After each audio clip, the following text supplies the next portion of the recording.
তো যেই ঈসা আলাইহিস সালাতু ওয়াস সালাম এবং যেই মুমিন মুজাহিদেরা পৃথিবীর সবচেয়ে বড় ফিতনা দাজ্জালকে হত্যা করলো, তাদেরকে এবার আল্লাহ বলবে, তোমরা তো এত বড় ফিতনা মোকাবেলা করলা, এখন আমার এমন একদল বান্দা বের হবে, ইয়াখরুজু ইবাদি লা ইয়াদানি লি আহাদিন, কারো পক্ষে সম্ভব নয় যে আমার ওই বান্দাদের মোকাবেলা করে। ঈসা আলাইহিস সালাম এত বড় নবী, তিনি পৃথিবীর সবচেয়ে বড় ফিতনা দাজ্জালকে হত্যা করলেন, তাকে আল্লাহ বলছে তুমিও পারবা না এখন যারা বের হবে। অতএব মুমিন মুজাহিদদের নিয়ে তুমি তুর পাহাড়ে আশ্রয় নাও। তাহলে ঘটনার ক্ষেত্রগুলো দেখেন, তুরস্ক এবং সিরিয়ার সীমান্তবর্তী অঞ্চল, সিরিয়ার রাজধানী দামেস্ক, মসজিদে আকসা, বাবে লুদ যেখানে দাজ্জালকে হত্যা করা হলো, তুর পাহাড়, এই এরিয়াগুলোতে এই ঘটনাগুলো ঘটতেছে। শেষ সময়ের ঘটনা এখানেই ঘটবে, শামে ঘটবে। তো তুর পাহাড়ে আশ্রয় নেওয়ার পর কারা বের হবে? ইয়াজুজ আর মাজুজ। ইয়াজুজ মাজুজের সংখ্যা কত বেশি? একটা সহিহ হাদিস বলবো আর একটা জয়ীফ হাদিস। সহিহ হাদিসে রাসূলুল্লাহ সাল্লাল্লাহু আলাইহি ওয়াসাল্লাম বললেন যে আদম আলাইহিস সালাতু ওয়াস সালামের পিঠ থেকে আল্লাহ মানুষকে বের করলেন, আদমের সকল সন্তানকে বের করে বলা হচ্ছে প্রতি 1000-এ একজন জান্নাতে, 999 জন জাহান্নামে। এই হাদিস রাসূল সাল্লাল্লাহু আলাইহি ওয়াসাল্লাম সাহাবীদের শোনাচ্ছে। তো প্রতি 1000-এ 999 জন জাহান্নামে, এটা শুনে সাহাবীদের মাথা নষ্ট, যে তাহলে তো আমরা সবাই জাহান্নামে। আদম সন্তানের 1000-এর 999 জন যদি জাহান্নামে যায় প্রতি 1000-এ, তাহলে তো আমরা সবাই জাহান্নামে। তখন মুহাম্মদ সাল্লাল্লাহু আলাইহি ওয়াসাল্লাম সাহাবীদের বলতেছে, হতাশ হয়েও না, এই 999 জনের বেশিরভাগই ইয়াজুজ মাজুজ। এই 999 জনের বেশিরভাগই ইয়াজুজ মাজুজ। তো কতজন জাহান্নামে যাবে ইয়াজুজ মাজুজের বাইরে স্বাভাবিক মানুষের মধ্যে থেকে, এটা তো আমরা জানি না। তো এই জন্য নির্ধারিত করে বলা মুশকিল, কিন্তু এতটুকু অন্তত বোঝা যায়, আইডিয়া করা যায় যে আদম আলাইহিস সালাতু ওয়াস সালাম থেকে নিয়ে কিয়ামত পর্যন্ত যত মানুষ আসবে তাদের কয়েক শত গুণ হচ্ছে ইয়াজুজ মাজুজ। এই হাদিস থেকে অন্তত এতটুকু বোঝা যায় যে আদম থেকে নিয়ে কিয়ামত পর্যন্ত যত মানুষ আমরা হব, এত মানুষের কয়েক শতগুণ হচ্ছে ইয়াজুজ মাজুজ। আর জয়ীফ হাদিসটা কি? জয়ীফ হাদিসটা হচ্ছে যে ইয়াজুজ মাজুজের এক প্রজন্ম তার জীবদ্দশায় 1000 প্রজন্মকে দেখে। বুঝেন, আমরা মানুষ জীবদ্দশায় সর্বোচ্চ 2টা প্রজন্ম দেখি অথবা 3টা প্রজন্ম। আমি, আমার বাপ, আমার দাদা, আমার দাদা তার ছেলেকে দেখেছে, তার ছেলে আব্দুল্লাহকে দেখেছে, তাহলে 2 প্রজন্ম দেখেছে, দেখতেই দুনিয়া থেকে শেষ। তো ইয়াজুজ মাজুজের এক প্রজন্ম তাদের জীবদ্দশায় 1000 প্রজন্মকে দেখে। তাহলে কিভাবে তাদের জন্ম বৃদ্ধি হার এবং কিভাবে তাদের বৃদ্ধির হার, এটা সব উলদে আদম, আদমের সন্তান। তো এরা পৃথিবীতে বের হয়ে সব পানি ফসল আদি যা আছে সব খেয়ে শেষ করবে,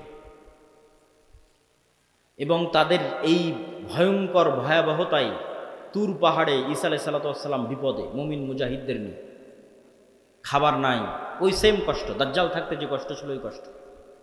এখান থেকে আপনি আরেকটা জিনিস শিখেন যে আপনি কত বড় নবী, কত বড় উলিয়া উলিয়া, কত বড় মুজাহিদ, তাও আল্লাহ আপনাকে কিভাবে বিপদ দিয়ে পরীক্ষা করতেছে। কেমন বিপদ? এত বড় নবী, তাও খাবার নাই।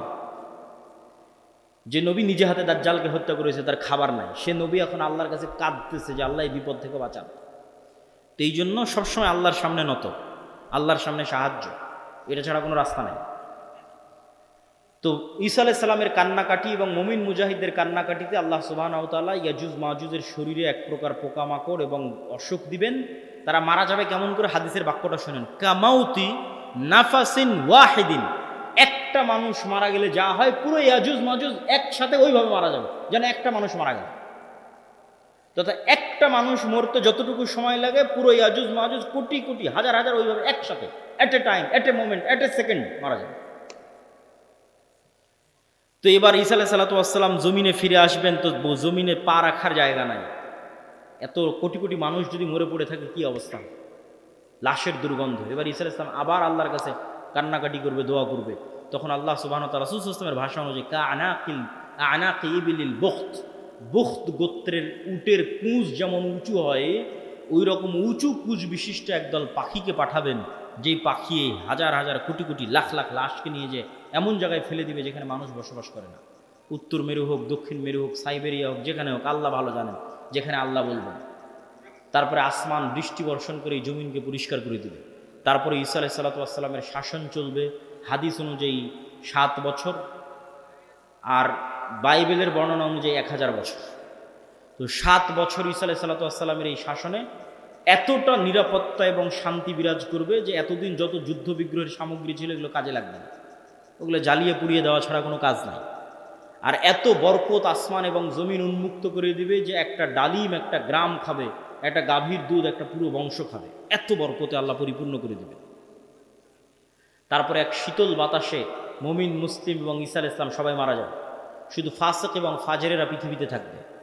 এবার যত হাদিস শুনেছেন এই ধরনের, যে পৃথিবীতে এমন একদিন আসবে যে কোরআন পড়ার কেউ থাকবে না, এখন সেগুলো আল্লাহ নাম নেওয়ার কেউ থাকবে না, এগুলো ঈসা আলাইহিস বুঝবে না, এগুলো ঈসা আলাইহিস সালামের আগে নয়।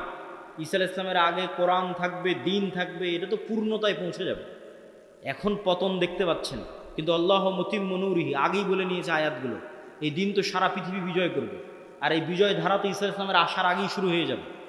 তাহলে কিভাবে কোরআন হাদিস শেষ হবে? শেষ হবে না, এগুলো আরও বাড়বে। কিন্তু এটা শেষ যে হবে সেটা কখন? ঈসা আলাইহিস সালামের মরার পর। তখন আর নাই, তখন কোরআন নাই, হাদিস নাই, আল্লাহর নাম নাই, মানুষের লজ্জা উঠে যাবে। এই ফাসেক ফাজেরের উপর আল্লাহ সুবহানাহু ওয়া তাআলা কিয়ামত কায়েম করবেন। প্রিয় উপস্থিতি, আমি আমার বক্তব্য দীর্ঘায়িত করতে চাই না। এই পুরো ঘটনা থেকে যা বর্ণনা করলাম, ধারাবাহিকতা, এই ধারাবাহিকতা থেকে আমার এবং আপনার শিক্ষা কি? তার আগে একটা প্রশ্নের উত্তর দিয়ে নিই, দাজ্জাল কোথায়, ইয়াজুজ মাজুজ কোথায়? একদল নাস্তিক আবার একদল মুনকিরে হাদিস দৌড়ায়, দুইটাই। মুনকিরে হাদিসেরাও ভিডিওর পর ভিডিও দেয়, বলে যেটা কোরআনে না এটা বিশ্বাস করবো না। কোরআনে কিন্তু ইয়াজুজ মাজুজের কথা আছে, দাজ্জালের কথা নাই, বলে যেটা কোরআনে না এটা বিশ্বাস করবো না। আবার একদল নাস্তিক বলে যে এই পৃথিবীর স্যাটেলাইট ক্যামেরা সব আছে, কই তোমার দাজ্জাল, কই তোমার ইয়াজুজ মাজুজ? একটা ছোট্ট তথ্য দিয়ে রাখি, মানুষ মহাকাশ সম্পর্কে যা জানে এই মাটির নিচ সম্পর্কে তাও জানে না। এটা আমি কয়েকদিন আগে পড়াশোনা করতে গিয়ে দেখলাম যে মানুষ সারাদিন মহাকাশ নিয়ে গবেষণা করছে, চাঁদে যাবে, মঙ্গলে যাবে, কিন্তু মাটির নিচে মাত্র 12 কিলোমিটার পর্যন্ত মানুষ জানে, তারপরে আর জানে না। তাহলে এই পুরো পৃথিবী কত বড়? আপনি এখান থেকে 12 কিলোমিটার মাপেন, কত দূর হয় গাবতলী বাজার থেকে, তো মাটির নিচে মাত্র 12 কিলোমিটার পর্যন্ত আপনি জানেন, তার নিচে আর কেউ জানে। পৃথিবীর বর্তমান কোনো বিজ্ঞানী নাই, কোনো বিজ্ঞান নেই, কেন ওই 12 কিলোমিটার পরে গবেষণা করার সক্ষমতাই নাই, কোনো যন্ত্র মেশিন পাঠানোর সক্ষমতাই নাই। তাহলে মাটির নিচের মাত্র 12 কিলোমিটার পর্যন্ত আপনি জ্ঞান রাখেন। আকাশে চন্দ্রে চলে গেছেন, গ্রহ মঙ্গল গ্রহে চলে গেছেন, সেটা ভিন্ন বিষয়, কিন্তু নিজের পায়ের নিচে যে এটাই জানেন না। এই যে বিশ্বের এই উন্নত বিজ্ঞানের সর্বোচ্চ শিখরে পৌঁছে মানুষ জানে না যে এই মাটির নিচে কি আছে। তাহলে কেমনে মানুষ দাবি করবে দাজ্জাল কোথায়, ইয়াজুজ মাজুজ কোথায়? এ দাবি করাই তো ভুয়া, পাগলামি। আরেকটা জিনিস দেখলাম, মহাসাগর সম্পর্কে মানুষ অজ্ঞ। মহাকাশ সম্পর্কে ঠিক আছে অনেক জানতেছে, মহাসাগরে এমন অনেক জায়গা আছে যে জায়গাগুলোতে মানুষ পৌঁছতেই পারে না, যে জায়গাগুলোর উপর দিয়ে বিমানও উড়ে যেতে পারে না, যে জায়গাগুলোতে কোনো জাহাজও অতিক্রম করে না, এরকম অসংখ্য জায়গা আছে। তো সাগর এবং সাগরের নিচে কি আছে, মাটি এবং মাটির নিচে কি আছে, এটা সম্পর্কে আজকের বিশ্ব সবচেয়ে অজ্ঞ, অন্তত মহাকাশের তুলনায়। তো ইন্নাল্লাহা আলা কুল্লি শাইইন কাদির, আল্লাহ সকল কিছুর উপর ক্ষমতাবান। আর কোনোটাই যদি না হয় তো অন্তত একটা উত্তর তো দেওয়াই যায়, যেটা আল্লাহ সুবহানাহু ওয়া তাআলা কোরআন মাজিদে বলছেন যে আল্লাহ 7 আসমান এবং 7 জমিন সৃষ্টি করেছেন, আর 7 জমিনে আল্লাহর আদেশ অবতীর্ণ হয়, কোরআনের আয়াত। 7 জমিনে আল্লাহর, আর সবচেয়ে আরও একটা ভয়ঙ্কর বিষয় যে আল্লাহর আসমান বানাতে যত সময় লেগেছে জমিন বানাতেও তত সময় লেগেছে। 7 আসমান বানাতে যা টাইম 7 জমিন বানাতেও তাই টাইম। তাহলে 7 আসমান কত বড়, 7 জমিন তাহলে কত বড় হতে পারে? এখন ইয়াজুজ মাজুজ আর দাজ্জাল যদি অন্য জমিন থেকে বের হয়ে আসে, এই জমিনে কিছু করার নেই, এটাকে অস্বীকার করতে পারবে না যে না নিশ্চিত নাই। তো অতএব আল্লাহ সুবহানাহু ওয়া তাআলা সকল কিছুর উপর ক্ষমতাবান। এই জমিনেও থাকতে পারে, এই জমিনের সাগরেও থাকতে পারে, এই জমিনের নিচেও থাকতে পারে, মানুষের জ্ঞান পরিপূর্ণ নয়। অন্য জমিনেও থাকতে পারে, সেখান থেকেও আসতে পারে। এই জন্য সূরা কাহাফ, দাজ্জালের ফিতনা থেকে বাঁচতে সূরা কাহাফ পড়তে বলা হয়েছে। সূরা কাহাফের সব ব্যতিক্রম ঘটনাগুলো দাজ্জালের আসার সাথে মিলবে, দাজ্জালের যুগের যে ফিতনা ওগুলোর সাথে মিলবে। সূরা কাহাফের 4টা ব্যতিক্রম ঘটনা আছে। তার মধ্যে একটা ব্যতিক্রম ঘটনা খিজির আলাইহিস সালামের। কই থেকে আসলো খিজির আলাইহিস সালাম? কোথায় ছিল? বলে মাছ যেখানে জীবিত হয়ে যাবে সেখানে খিজির আছে। তুমি মাছ ভেজে নিয়ে রওনা দাও, যেখানে মাছ জীবিত হয়ে যাবে ওখানে খিজির আছে। তো খিজির আলাইহিস সালাম জিজ্ঞেস করতেছে যে সালাম কিভাবে? মুসা আলাইহিস সালাম সালাম দিচ্ছে, সালাম জান্নাতের সালাম দুনিয়াতে কিভাবে? তো খিজির আলাইহিস সালাম যদি অন্য পৃথিবী থেকে এসে থাকে নিশ্চিত করে, অথবা এই পৃথিবীতেও থাকতে পারে, তো খিজির আলাইহিস সালামকে যদি আল্লাহ সুবহানাহু ওয়া তাআলা আড়ালে রাখতে পারে, দাজ্জাল এবং ইয়াজুজ মাজুজকেও আল্লাহ সুবহানাহু ওয়া তাআলা আড়ালে রাখার সক্ষমতা আছে। তো ওই দাজ্জালের সময়ের ফিতনার সাথে এই সূরা কাহাফের ঘটনাগুলো মিলবে। আসহাবে কাহাফ, আসহাবে কাহাফের কথা বলতে গিয়ে আল্লাহ বলছেন অহুম আইকাজ, তাদেরকে আমি ঘুমিয়ে রেখেছি, কিন্তু মানুষ দেখলে মনে করবো ওরা জেগে আছে। আপনি দেখলে মনে করবেন এই মানুষটা জেগে আছে, কিন্তু ওরা নিজেরাও বুঝতে পারছে ওরা ঘুমিয়ে আছে। আল্লাহও বলছেন ঘুমিয়ে আছে। এইভাবেই 309 বছর পার হয়ে গেছে। ওরা ঘুম থেকে উঠে মনে করছে যে কই, আমরা তো অল্প কিছুক্ষণ মনে হয় শুয়েছিলাম, ঘুমিয়েছিলাম, কিন্তু 300 বছর পার হয়ে গেছে। তো সময়ের যে আপেক্ষিকতা, এটার কন্ট্রোল আল্লাহর হাতে। এই আপেক্ষিকতার প্রভাবিত মানুষ দেখবে যে একদিন হয়ে যাবে 1 বছরের সময়। তো পৃথিবীতে অবশ্যই ব্যাপক কোনো পরিবর্তন ঘটবে, যেটার প্রভাবে 1 বছর, 1 মাস, 1 সপ্তাহ। সেটা কি আল্লাহ সুবহানাহু ওয়া তাআলা ভালো জানেন। তো প্রিয় উপস্থিতি, এই 1 নাম্বার কর্তব্য কি, সংক্ষিপ্ত বক্তব্য শেষ করে দিচ্ছি, এগুলোর উপর ঈমান রাখা। 2 নাম্বার কি, যে কোনো মুহূর্তেই দাজ্জাল বের হতে পারে, যে কোনো মুহূর্তে কিয়ামত হতে পারে। কথা এটাই ঠিক। রাসূল সাল্লাল্লাহু আলাইহি ওয়াসাল্লাম আশঙ্কা করতেন দাজ্জাল মনে হয় এখনই বের হয়ে গেল। এরকম অনেকগুলো ঘটনা আছে হাদিসে। ইবনে সাইয়াদের ঘটনাগুলো বেশি, তার মধ্যে প্রসিদ্ধ। তো ফিতনা তো সবসময়ই চলছে। তো ফিতনার সময় আপনি বেঁচে থাকবেন, ঈমান নিয়ে বেঁচে থাকবেন, এটার 2টা কাজ: পরকালের প্রতি সর্বোচ্চ জ্ঞান, সর্বোচ্চ ইয়াকিন, এবং অবৈধ 1 টাকার উপরেও, অবৈধ ধন সম্পদ ক্ষমতার উপর ন্যূনতম লোভ না থাকা। এবং সফলতা এটা নয় যে আপনি বাড়ি গাড়ি টাকা পয়সার মালিক হবেন। সফলতা এটা যে আপনি ঈমান এবং সালাত অবস্থায় পৃথিবী থেকে বিদায় নেবেন, এটাই সফলতা। তো আল্লাহ সুবহানাহু ওয়া তাআলা যেন আমাদের ঈমান অবস্থায়, সালাত অবস্থায় পৃথিবী থেকে বিদায় নেওয়ার তৌফিক দান করে, বলেন আল্লাহুম্মা আমিন। কেন আমাদের ঈমান অবস্থায় বিদায় নিতে হবে? এত লম্বা ঘটনা বলে এই পুরো ঘটনার উপর একটু পানি দিয়ে একটা কথা বলে, সেটা হচ্ছে ঈসা আলাইহিস সালাম যখন আসবে, ইমাম মাহদি যখন আসবে, দাজ্জাল যখন আসবে, তখন কি নতুন কোনো দিন আসবে নাকি? নতুন কোনো কোরআন আসবে নাকি? নতুন কোনো হাদিস আসবে নাকি? কোরআন এবং হাদিস তো এইটাই যেটা এখন আছে। তাহলে সবচেয়ে বড় ঘটনা তো আগেই ঘটে গেছে, মুহাম্মদ সাল্লাল্লাহু আলাইহি ওয়াসাল্লামের আসা এবং কোরআনের প্রেরিত হওয়া। তাহলে ঈসা আলাইহিস সালাম যেই কোরআনের উপর আমল করবেন ওটা আপনার কাছে আছে। ইমাম মাহদি যেই কোরআন দিয়ে রাষ্ট্র চালাবে ওটা আপনার কাছে আছে। আর দাজ্জাল যেই নবীকে মানতে বলতেছে, ওই নবী চলে যাওয়ার 1400 বছর হয়ে গেছে। তাহলে কাজ আমাদের কাছে আছে। হ্যাঁ, ইমাম মাহদি যেই দিন আসবে সেই দিন আমি সব কিছু করবো, জি না, এটাতে প্রোডাক্টিভিটি নষ্ট হয়। এই জন্য আগেই বলেছি, দাজ্জাল আসার আগেই মুসলমানেরা বিজয় করবে। এই জন্য প্রোডাক্টিভিটি বন্ধ করা যাবে না, কেন আসল কাজ তো আমাদের কাছে আছেই। নতুন করে তো আর কিছু আসবে না। ঈসা আলাইহিস সালাম তো নতুন কোরআন আনবেন না, এই কোরআন তো আমার কাছে আছে। ইমাম মাহদি তো আর নতুন হাদিস নিয়ে আসবে না, হাদিস তো এটাই, তো ওটা তো আমাদের কাছে আছেই। তাহলে কাজ তো আমাদের কাছে আছে। আরও একটা কি মাথায় নিয়ে উঠে যাবেন, মানুষের মৃত্যু কিয়ামত, কিয়ামত আমার মরে যাওয়াই আমার কিয়ামত। কেন? আমি তো পরকালের জগতে ঢুকে গেছি, কবর, বারজাখ। আমার মৃত্যুর মাধ্যমে আমি পরকালের জগতে ঢুকে গেলাম, তাহলে আমার কিয়ামত তো আগেই হয়ে গেল। দাজ্জাল আসার আগেই কিয়ামত হয়ে গেল আমার। তাহলে আমার মৃত্যু যেহেতু আমার দোরগড়ায়, তাহলে দাজ্জাল কখন আসলো, মাহদি কখন আসলো, সেটার প্রতি ধর্তব্য না করে ওই যুগেও যেই কোরআনের উপর আমল হবে, যেই কোরআন দিয়ে বাঁচা যাবে, সেই কোরআন আমার কাছে আছে। তাহলে এখন আপনার কাজ কি? আপনার নিজের মৃত্যুর প্রস্তুতি নেওয়া, আর আপনার সামনে যে কোরআন আছে, যেটা সবচেয়ে বড় ঘটনা, দাজ্জালের যেহেতু বড় ঘটনা, মাহদি ঈসার যেহেতু বড় ঘটনা, কোরআনের প্রেরিত হওয়া, এইটার উপর আমল করা, পড়া, হাদিস পড়া এবং আমল করা। এবং ইমানের উপর মৃত্যু, সালাতের উপর মৃত্যু, এটা অতীত যুগের সব নবী রাসূলের শিক্ষা। আল্লাহ সুবহানাহু ওয়া তাআলা আমাদের তৌফিক দান করুক, আল্লাহুম্মা আমিন। তারা কেউ এখন আপনাকে দেখাতে পারবে না যে আমি আকাশকে আদেশ দিলাম আকাশ বৃষ্টি বর্ষণ করবে, আমি জমিনকে আদেশ দিলাম জমিন ফসল উৎপাদন করবে। জান্নাত দেখালাম, জান্নাতে ঢুকে যাও, জাহান্নাম দেখালাম, জাহান্নামে ঢুকে যাও, মৃতকে জীবিত করে দিলাম। এইরকম একচ্ছত্র কন্ট্রোল যা একমাত্র রবের থাকে তার কারণ নাই, ফলত ওদেরকে বাতিল ইলাহ প্রমাণ করা সহজ। কিন্তু যখন একজন সত্যি সত্যি এগুলো আপনাকে করে দেখাবে, তখন আপনি ঈমান ধরে রাখতে পারবেন না। অনেকগুলো কারণ।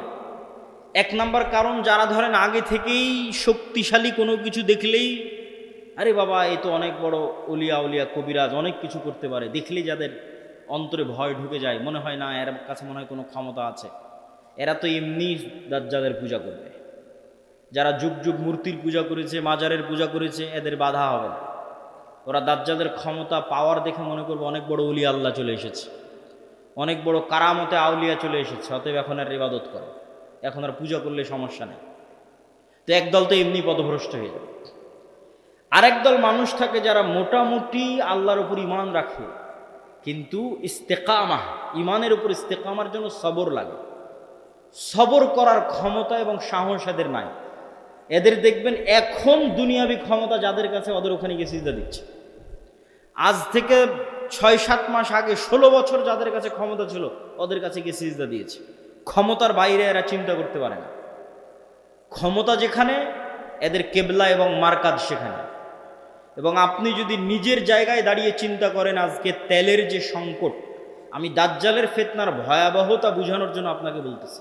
তেলের যে সংকট, মাঝে মধ্যে আমার মনে হয় আল্লাহ আমাদের ফিতনা থেকে হেফাজত করুক, যে এখন যদি কেউ এসে বলে আব্দুল্লাহ তোমার গাড়িতে তো তেলের দরকার, তো এইটা করলে তোমাকে তেল দেওয়া হবে, ধরো তুমি আর 500 টাকা বেশি দিলে তেল দিয়ে দিবে, বা তুমি এই অপরাধটা করলে তোমাকে তেল দিয়ে দিবে।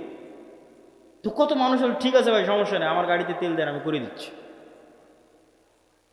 এখন কোনো একটা দেশকে যদি বলা হয় যে সব তেলের কন্ট্রোল আমার হাতে, এটা করো তেল পাবা, নাহলে কিন্তু আবাদও বন্ধ হয়ে যাবে। আমরা মনে করি তেল মানে দিয়ে শুধু গাড়ি চলে।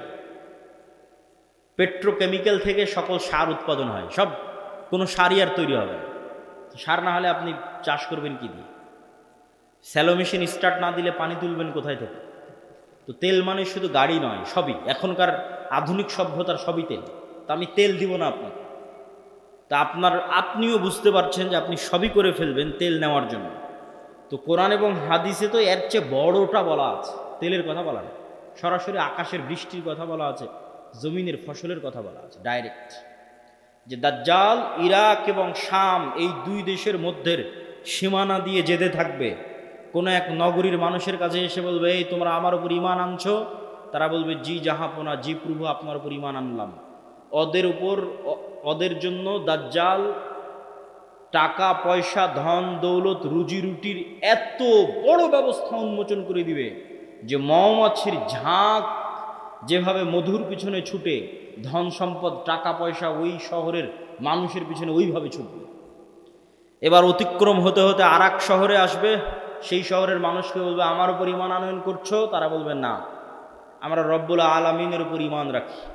দাজ্জাল বলবে আকাশ এখানে বৃষ্টি বর্ষণ বন্ধ করে দাও, জমিন এখানে ফসল উৎপাদন বন্ধ করে দাও, খাবার দাবার বন্ধ, টাকা পয়সা বন্ধ, সকল কিছু বন্ধ, মোবাইল বন্ধ, ইন্টারনেট বন্ধ। আজকের যুগে যদি কল্পনা করেন, এখনই আপনি ঈমান ধরে রাখতে পারবেন না, যখন ঘটবে তখনকার কথা তো বহু পরে। তো শাম অঞ্চলের মানুষেরা না খেতে পেয়ে ধনুক চাবিয়ে খাবে, তীর চাবিয়ে খাবে। তীর তো খাওয়ার জিনিস না, ধনুক তো খাওয়ার জিনিস না, কিন্তু গাছের পাতাও যেহেতু উৎপন্ন হবে না, তো কি খাবে? গাছের পাতাও তো উৎপন্ন হবে না। তো এ হলো দাজ্জালের ফিতনা, পৃথিবীর সবচেয়ে ভয়ঙ্কর এবং ভয়াবহ ফিতনা।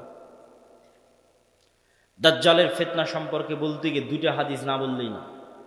একটা হাদিসে রাসূলুল্লাহ সাল্লাল্লাহু আলাইহি ওয়াসাল্লাম বলছেন যে দাজ্জাল পৃথিবীতে 40 দিন সফর করবে। 40 দিনের প্রথম দিন হবে 1 বছর, দ্বিতীয় দিন হবে 1 মাস, তৃতীয় দিন হবে 1 সপ্তাহ। আর দাজ্জালের গতি হবে কাগাইতিন ইস্তাদবারাত হুররিহ, এমন মেঘমালা যেই মেঘমালাকে ঝড়ো বাতাস উড়িয়ে নিয়ে যাচ্ছে। এই যে কয়দিন পরে কালবৈশাখী ঝড় হবে, আকাশে তাকিয়ে দেখবেন ঝড়ের সময় মেঘ কত দ্রুত চলে। তো ঝড়ের বাতাসে যে মেঘ খুব দ্রুত চলে, এরকম দ্রুত গতি হবে দাজ্জালের। তো আল্লাহর নবী মেঘের সাথেও তুলনা দিয়েছেন। এখন যন্ত্র দিয়ে মেঘের মতো আকাশে উড়বে, না দাজ্জাল নিজেই আকাশে উড়বে, আল্লাহু আলাম, আল্লাহ সুবহানাহু ওয়া তাআলা ভালো জানেন। কিন্তু দাজ্জালের আগমনে পৃথিবীতে এত ব্যাপক বৈপ্লবিক পরিবর্তন হবে যে পৃথিবীর দিন 1 বছরের সমান হয়ে যাবে। এটা হঠাৎ করে আল্লাহর আদেশে, কোনো কারণ ছাড়াই আল্লাহ বলবেন দিন এখন তুমি 1 বছরের সমান হও, এরকম নয়। আল্লাহ লাতিফ, প্রত্যেকটা জিনিস ঘটনা পরম্পরায় হয়, মানুষ দেখবে এটা স্বাভাবিক। তথা এই ভূমণ্ডল, নভমণ্ডল, সৌরজগতে এমন বৈপ্লবিক কোনো পরিবর্তন হবে, অথবা এই পৃথিবীতে এমন বৈপ্লবিক কোনো পরিবর্তন হবে, অথবা সূর্য এবং চন্দ্রের বর্তমান ঘূর্ণায়মান প্রক্রিয়ায় এমন বড় বৈপ্লবিক পরিবর্তন হবে যেটা স্বাভাবিক হতে সময় লাগবে। একদিন হবে 1 বছর, তারপরের একদিন হবে 1 মাস, তারপরের একদিন হবে 1 সপ্তাহ, তারপরে স্বাভাবিক। ওইটার আগে কিছু একটা ঘটবে। দাজ্জালের আগমনই ওই রকম ভয়ঙ্কর এবং ব্যতিক্রম হবে। আল্লাহু আলাম সেটা কি হবে। দাজ্জালের বিষয়ে আরেকটি হাদিসে রাসূলুল্লাহ সাল্লাল্লাহু আলাইহি ওয়াসাল্লাম, যেটা তামিম আদ-দারির হাদিস, যারা 30 দিন সমুদ্রে লাইবা বিহিমুল মাউজ শাহরান কামিলান, সমুদ্রের ঝড়ো বাতাস এবং ঢেউ 1 মাস যাবৎ তাদেরকে কোথায় নিয়ে গেছে কোনো কন্ট্রোল ছিল না নৌকার উপর। এক দ্বীপে গিয়ে যখন নৌকা ঠেকলো, তখন দেখছে একটা প্রাণী, জীবজন্তু, জানোয়ার, গরু ছাগল মহিষ যেমন জীবজন্তু জানোয়ার, এরকম জীবজন্তু জানোয়ার, যার মুখ এবং পা সব এত বিশাল লোমে ঢাকা যে কোনটা মুখ আর কোনটা পিছন এটা বোঝা যাচ্ছে না। এই জানোয়ার কথা বলতেছে। তো মানুষ তো কোনোদিন দেখেনি, মানুষ ছাড়া আর পৃথিবীর কোনো জীবজন্তু জানোয়ারকে কথা বলতে। তো আরবের ওই মানুষেরা এই জানোয়ারকে কথা বলতে দেখে মনে করেছে এটা জিন, শয়তান, কিন্তু জীবজন্তু জানোয়ার। ও বলছে আনাল জাসসাস, আমি গোয়েন্দা, একটা মানুষ তোমাদের সাথে সাক্ষাতের অপেক্ষা করছে, এদিকে যাও। তো তামিম আদ-দারি বলছে আমরা যখন ওই মানুষের কাছে গেলাম, বিশাল দেহের মানুষ, এত বিশাল দেহের মানুষ আগে কোনোদিন কখনো দেখিনি। তো দাজ্জালের বিশাল দেহের হওয়াটা কি ব্যতিক্রম কিছু? ব্যতিক্রম কিছু না। আমরা এখন 5 ফিট 5 ইঞ্চি 6 ফুট হয়ে গেছি, কিন্তু আদি পিতা আদম আলাইহিস সালাম তো আর 5 ফিট ছিলেন না। আদম আলাইহিস সালাম ছিলেন 60 দেরা, 60 হাত 60 গজ, 40 মিটার, প্রায় 10 তলা 15 তলার সমান উঁচু। তাহলে এখন যদি আদম আলাইহিস সালাম আমার সামনে উপস্থিত হয়, তাহলে আমি তো আশ্চর্য হয়ে যাবো, কারণ এই বিশাল দেহের মানুষ তো আমি কোনোদিন দেখিনি। তাহলে দাজ্জাল বিশাল দেহের হবে, এটা ব্যতিক্রম নয়, কেননা দাজ্জাল তো আদমেরই সন্তান, মিন উলদে আদম, আদমের সন্তান। তো তার হাত, তার হাঁটু এবং তার কাঁধ এমন শক্ত করে বাঁধা আছে। আমরা তাকে জিজ্ঞেস করলাম তুমি কে? সে বলে আমার পরিচয় তোমরা জানবেই, তোমরা বলো তোমরা কারা। তা আমরা আমাদের পুরো ঘটনা বললাম। এবার দাজ্জাল 4টা প্রশ্ন করেছে। নাখাল বাইসান, আইনে জোগার, বহায়রা তাবারিয়া, নাবিয়ুল উম্মিয়িন। বহায়রা তাবারিয়া, sea of Galilee, lake of Tiberias. নাখলে বাইসান, বাইত শিয়ান। আর আইনে জোগার, স্প্রিং অফ জুয়ার। আর নাবিয়ুল উম্মিয়িন, পড়ালেখা জানে না, লিখতে জানে না, পড়তে জানে না, এমন নবী। আমাদের নবী মুহাম্মদ সাল্লাল্লাহু আলাইহি ওয়াসাল্লাম লিখতেও জানতেন না, পড়তেও জানতেন না। উনি দেখে যে পড়বেন এটা জানতেন না, কোরআন মুখস্থ করেছিলেন। প্রিয় উপস্থিতি, তো দাজ্জাল তাদেরকে এই যে 4টা জিজ্ঞেস করলো, 4টা জিজ্ঞাসার প্রথম 3টে জিজ্ঞাসার সাথে পানি কানেক্টেড আছে, পানি এবং চাষ কানেক্টেড আছে। সি অফ গ্যালিলি, পানির উৎস, বহায়রা তাবারিয়া, ইসরায়েলের সীমানার মধ্যে। এখন এটা ইসরায়েলের সীমানার মধ্যে। বাইবেলের প্রফেসি অনুযায়ী তথা বাইবেলের বর্ণনা অনুযায়ী ঈসা আলাইহিস সালাম যত মোজেজা দেখাতেন সব এই সাগরে, এই সাগরের আশেপাশে, এই লেক, এই হ্রদ, এই খালের আশেপাশে। তো দাজ্জাল বলছে একদিন এখানে পানি থাকবে না।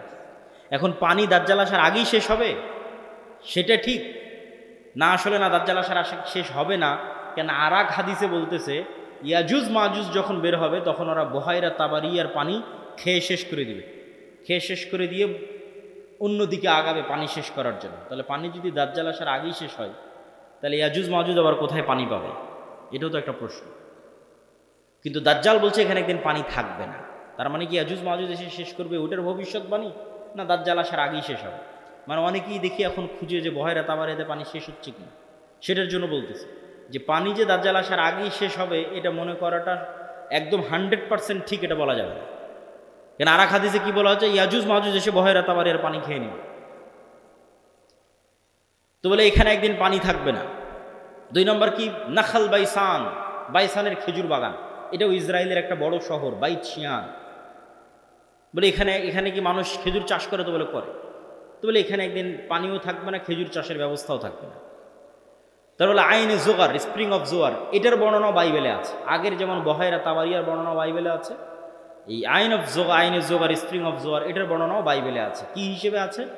লূত আলাইহিস সালাতু ওয়াস সালাম যেখানে ছিলেন ওই শহরটা যখন আল্লাহ ধ্বংস করে দিলেন, যে লূত আলাইহিস সালাতু ওয়াস সালামকে যেখানে তিনি আশ্রয় দিলেন সেখানে তার জন্য পানির ব্যবস্থা, অথবা যে জায়গায় তিনি আশ্রয় নিয়েছিলেন সেই জায়গা হচ্ছে স্প্রিং অফ জোয়ার। এই জন্য ওই বহায়রা তাবারিয়ার স্প্রিং অফ জোয়ার, আইনে জোগার, এই দুটেই খ্রিস্টানরা ব্যাপক হারে দেখতে যায়, ভিজিট করতে যায়। তো এখান থেকে আমাদের জানার বিষয় কি, এই হাদিস থেকে জানার বিষয় হচ্ছে দাজ্জাল প্রশ্ন করেছে একটা নির্দিষ্ট জায়গায়, যার প্রত্যেকটা এরিয়া 30-40 কিলোমিটারের মধ্যে। এই বহায়রা তাবারিয়া বলেন, আইনে জোগার বলেন, নাখাল বাইসান বলেন, এই বগুড়া জেলার মধ্যে, মানে একটা সেম এরিয়ার মধ্যে। তথা কিয়ামতের পূর্ব মুহূর্তের ফিতনার বর্ণনাগুলো নিশ্চিতভাবে কিয়ামতের পূর্ব মুহূর্তে যা যা হবে এগুলো মক্কা মদিনার বাইরে, মক্কা মদিনায় হবে না। মক্কা মদিনা ফিতনা মুক্ত থাকবে। কোথায় হবে তাহলে? সিরিয়াতে, শাম। শাম মানে আগে ফিলিস্তিনি বোঝানো হতো, শাম মানে আগে মসজিদে আকসাই বোঝানো হতো। শাম মানে আজকের শাম নয়, তথা মসজিদে আকসা এবং এর আশেপাশের অঞ্চল যেগুলোতে এখন ইসরায়েল, ফিলিস্তিন, জর্ডান, এই যে অঞ্চলগুলো এবং এখনকার যে সিরিয়া, সব কিছু এই অঞ্চলে হবে। দাজ্জালের এই সংক্ষিপ্ত বর্ণনা এবং দাজ্জালের ফিতনার এই সংক্ষিপ্ত বর্ণনার পরে কি হবে? ওই যে মুজাহিদ বাহিনী যারা দাজ্জালের মিথ্যে সংবাদ শুনে এবার দেমাশকে ফিরে আসবে, যুদ্ধ বিজয় অভিযান বাদ, কেন এটা ভয়ঙ্কর ফিতনা। এই ভয়ে দাজ্জাল আসলে বের হয়েছে কিনা, যুদ্ধ বাদ দিয়ে সবাই ফিরে আসবে তাদের যেটা সেন্টার, তাদের সেন্টার দামেস্ক। যুদ্ধ যদি রোম পর্যন্ত গিয়ে থাকে, ইতালির রাজধানী, ওখান থেকেও ফিরে দামেস্কে আসবে। যদি তুরস্কের রাজধানী ইস্তাম্বুল পর্যন্ত গিয়ে থাকে, ওখান থেকে ফিরে দামেস্কে আসবে। এবার দামেস্কে আসতে আসতে সত্যি দাজ্জাল বের হয়ে যাবে। এবার রিয়ালি প্রকৃত অর্থে দাজ্জাল বের হয়ে গেছে। এবং দাজ্জাল বের হওয়া মাত্রই সকল ক্ষমতা দাজ্জালের কাছে চলে যাবে। এটার বিবরণ আরেকটু পরে দিব, এখানে এটা শেষ করে নিই। তো দাজ্জাল বের হয়ে যাবে। এই দামেস্কের মসজিদে ফজরের সালাতে যখন জামাত হবে, তখন এবার ঈসা আলাইহিস সালাতু ওয়াস সালাম অবতীর্ণ হবেন। কেননা দাজ্জালের ফিতনা যেই লেভেলের অলৌকিক, ওইটা মোকাবেলা করার জন্য ওই লেভেলের অলৌকিক লাগবে। তথা দাজ্জালের এই ফিতনা মোকাবেলা ওই মুজাহিদরাও করতে পারবে না যারা ইস্তাম্বুল বিজয় করেছে, রোম বিজয় করেছে। এবং কিছু কিছু হাদিসের বর্ণনা অনুযায়ী তারা ভারতও বিজয় করতে পারে। মানুষের মাথায় একটা চিত্র আগে থেকে ঢুকে আছে যে দাজ্জাল যখন বের হবে পৃথিবীতে, তখন পুরো পৃথিবী দাজ্জালের কন্ট্রোলে থাকবে। এটা ভুল কথা। দাজ্জাল যখন বের হবে তখন পুরো পৃথিবী মুসলমানদের কন্ট্রোলে থাকবে। মানে মুসলমানেরা বিজয় করে শেষ করে দিবে, সব বিজয় করে ফেলবে। মসজিদে আকসা বিজয়, ইস্তাম্বুল বিজয়, খ্রিস্টানরা তো পরাজিতই হয়ে যাবে, ইতালির রাজধানী রোম বিজয়, ভারত বিজয়, পুরো পৃথিবীতে মুসলমানদের জয় জয়কার থাকবে। হাদিস থেকে আমি যতটুকু চিন্তা ভাবনা করে দেখেছি, এটাই বেশি খাপ খায়, এটাই বেশি মিলে। যে দাজ্জাল বের হওয়ার পূর্বে, ইমাম মাহদি আসার আগেই, অথবা ইমাম মাহদির সাথী, অথবা ইমাম মাহদি সহ, যেটাই বলেন, দাজ্জাল এবং ঈসা ইসলাম আসার পূর্বে পৃথিবী মুসলমানদের, মসজিদে আকসা মুসলমানদের, তুরস্ক মুসলমানদের, ইতালি, পুরো ইউরোপ মুসলমানদের, ভারত মুসলমানদের, সবই মুসলমানদের। মুসলমানদের বিজয় যখন সর্বোচ্চ স্তরে, এবং দাজ্জালের কোনো ষড়যন্ত্র যখন আর কাজে দিচ্ছে না, দাজ্জালের পক্ষ হয়ে পৃথিবীতে কাজ করবে এরকম কোনো বড় শক্তি আর পৃথিবীতে নাই, এবার নিজেই দাজ্জাল বের হয়ে আসবে। কেননা যারা দাজ্জালের পক্ষ নিয়ে কাজ করতে, তারা সব বিপদে পড়ে গেছে। কেননা বিজয় মুসলমানদের হয়ে গেছে। তো ইহুদিরাও এক মাসিহের অপেক্ষা করতেছে, বিপদ থেকে, বিপদে পড়লে বিপদ থেকে বাঁচায় যে সে মাসিহ, মাসিহ দাজ্জাল। খ্রিস্টানেরাও ঈসা মাসিহ, বিপদে পড়লে বিপদ থেকে বাঁচায় যে সেই মাসিহ ঈসা আলাইহিস সালাম বিপদ থেকে বাঁচাবে। খ্রিস্টানেরাও বিশ্বাস করে ঈসা আলাইহিস সালাম আবার আসবে, কিন্তু তারা এটা জানে না যে ঈসা আলাইহিস সালাম মারা যায়নি, জীবিত আছে। আমরা জানি ঈসা আলাইহিস সালাম মারা যাননি, জীবিত আছে। আর তারা মনে করে মরে গেছে, কিন্তু পুনর্জন্ম হয়ে পুনরায় ঈসা আলাইহিস সালাম পৃথিবীতে আসবে, তাদেরকে বাঁচানোর জন্য, খ্রিস্টানদের বাঁচানোর জন্য। তাহলে সারা পৃথিবীর সবাই শেষ জামানার একজন বিশাল মাসিহের অপেক্ষায়। এবং আধুনিক এখনকার বিশ্বের যতগুলো নিউজ চ্যানেল রিপোর্ট, সবগুলোতেই বর্তমান যে যুদ্ধ চলতেছে এই যুদ্ধ নিয়েও এই আলোচনাগুলো আমাদের দেশে নয়,